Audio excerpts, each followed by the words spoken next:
I'm not having a great deal of success with my sourdough at the moment. In fact, my loaves are coming out about this high.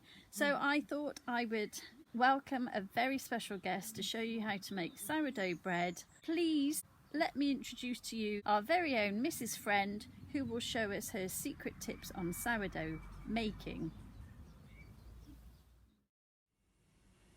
Hello, Mrs. Lewis has asked me to do a sourdough bread making video. So I have to say this is a first for me. I have never made a video before, so we'll see how it goes. First of all, I need to show you Bertie. Now Bertie is a sourdough starter and the little line here shows where he was just after I fed him, after I took him out of the fridge yesterday evening. And as you can see, he's grown quite a lot since then, so he's now ready to use. But what I have done is actually take a little bit of Bertie out. This is 100 grams of sourdough, and you can see it's quite gooey. It's basically flour and water that has started to ferment, so it's got yeast in it. In this bowl here, I have got 500 grams of flour and 7 grams of salt.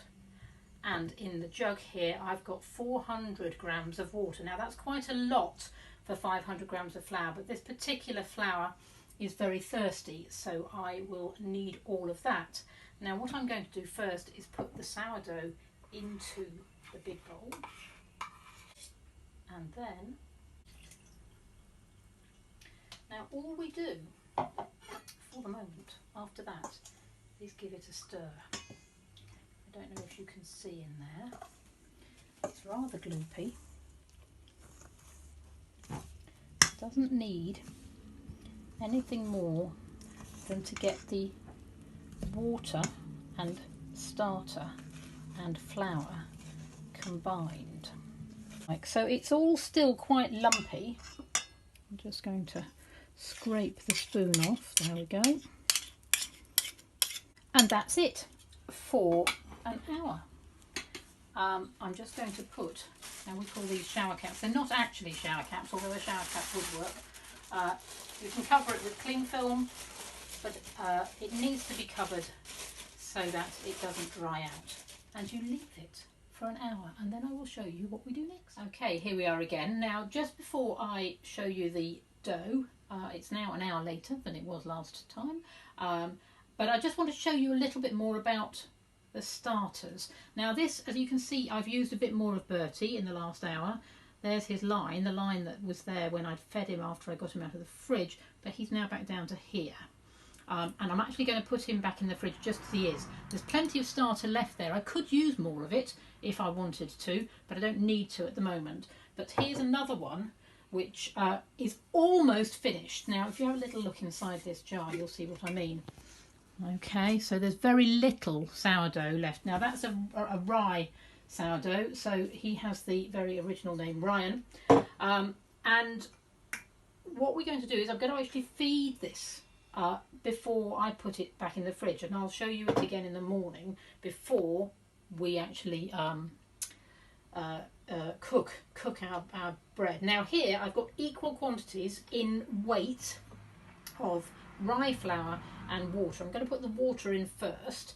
Now this is 25 grams, but really you put more in as you get more. So Bertie would need quite a lot. He'd probably need 50 grams of water and 50 grams of flour each feed at the moment. So there is our water. Now I'm just going to give it a jolly good stir around and try and get some of the bits off the side of the jar, because the yeast stays alive even once it's dried out. You can actually, if you buy sourdough starter, you can buy it like this, or you can actually get it through the post dry. Now I mean, I didn't get my sourdough like that. I actually got given my sourdough by Mrs. Lewis, which is why this sourdough there is called Bertie, because I think it was the year 9s who named her sourdough Alberto, so this is Alberto Junior, or Bertie for short. So there we go. Lots of people actually do name their sourdough starters. Not quite sure why. Slightly cannibalistic really if you then cook it and eat it. Fairly down, and then we're putting this 25 grams of flour in as well. I'm going to give it a good stir, a jolly good stir. Just have a little look at that there. So yeah, so whenever you feed, or even when you're making a sourdough starter, you use equal quantities of flour and water each time. There are all sorts of myths about sourdough, but I just tend to do what works for me. Anyway, so I'm going to leave that out overnight, and hopefully it will have grown again in the morning. And just going to give my hands a quick wash, and I'm going to leave them wet. You'll see why in a minute. This is the dough that we left an hour or so ago. Still looks fairly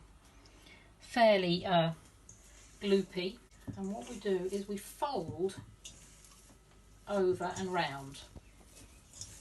So what I'm doing is I'm moving the bowl and folding the dough in on itself, and I'll do that 15 or 20 times, or maybe 30 if I feel a little bit like it. Okay, and gradually, even with this first turning and folding, you can see that it's becoming much more of a dough-like consistency. I've no idea how many times I've done that. Actually, what I'm going to do is I'm just going to turn it right over so you can see its bottom, and it does look already quite like dough. Anyway, put the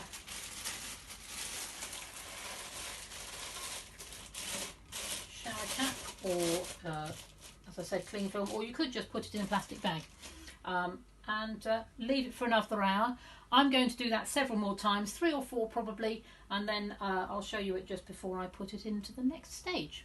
Okay, so I've done a couple more sets of turning and folding on the dough, and now we're ready to put it into the banneton. Now this is made of wicker, and it is, well, it's a bowl basically for proving the bread, because sourdough is very much, it's quite a loose dough, so when it is proving, it doesn't hold its shape terribly well. Now before we start, I'm going to just spray the inside of the banneton with water.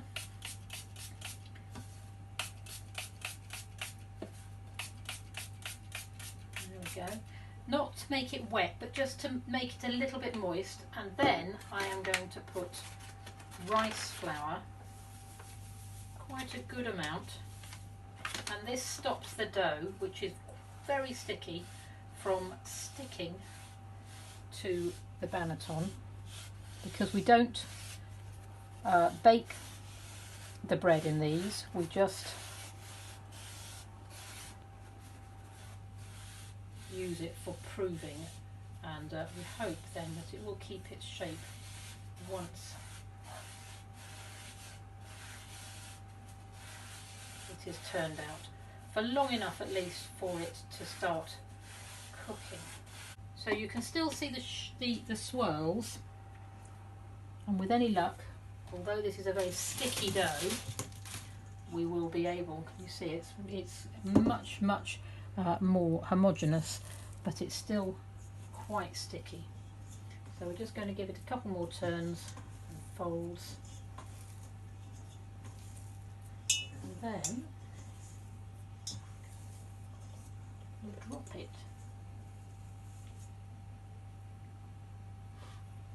into the banneton, and we put the rest of the rice flour, and a little more just to be safe, over the top.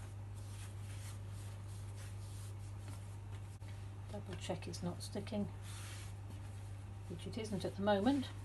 With any luck in the morning, when we pop it out, it won't either. Now just pat it down gently, put the plastic back on top, and leave it till the morning. Okay, good morning. The bread has been proving, the dough has been proving overnight. But just before I show you that, just want to show you Ryan. There's Ryan, having been fed last night and then fed just before I went to bed.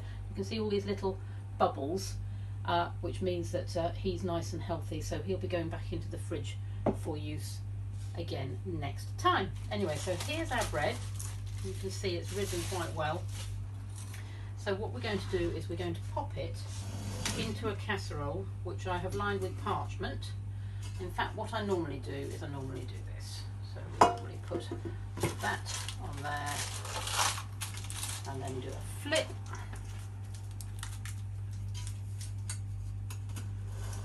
And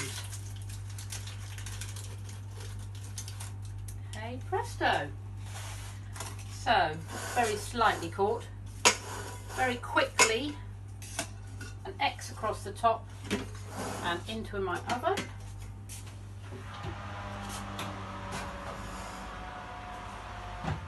And that will stay there for 50 minutes and then we will see what it looks like when it comes out.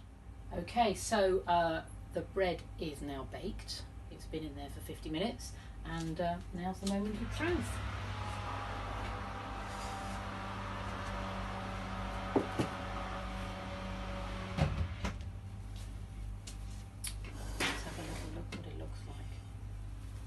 There we go. That is our sourdough. I'm just going to take it out